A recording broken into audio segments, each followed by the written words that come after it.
Right, let's further discuss these developments with Phar Kim Beng, who is the director of the Institute of Internationalization and ASEAN Studies at the International Islamic University of Malaysia. Thank you so much for being with us on the program.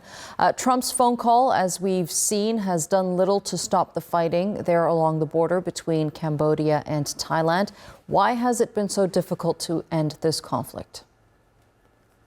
That's a good question, but one of the reasons is because sometimes armed conflict has the capability of generating its own momentum.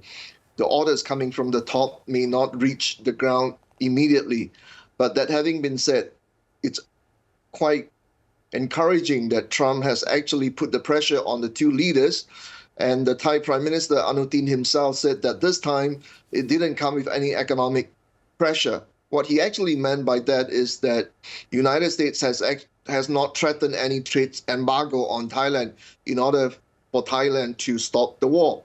Now, when you do not have that kind of pressure, paradoxically, Thailand is more willing to comply to show that it has all the goodwill and diplomatic procedures all intact in order to make peace.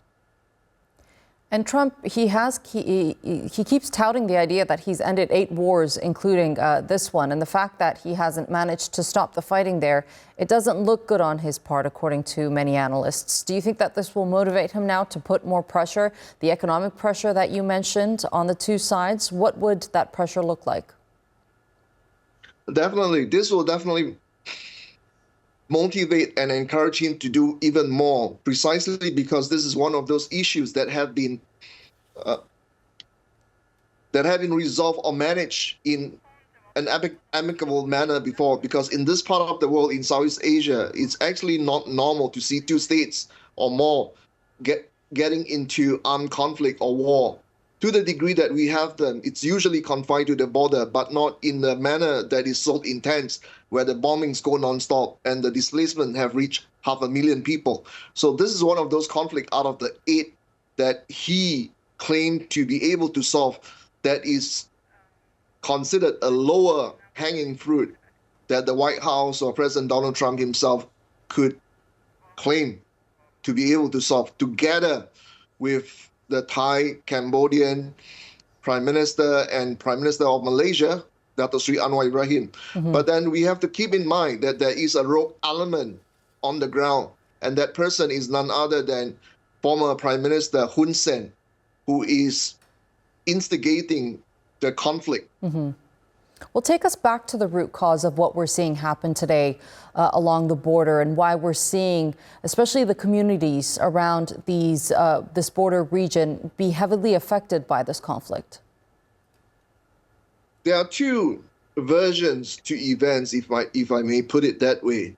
One version has it that this is a colonial and historical conflict. That's all valid and correct. But there's another version that says that scam operations have been operating in the borders with the consent and the permission of the former former Cambodian Prime Minister Hun Sen. And China wasn't happy.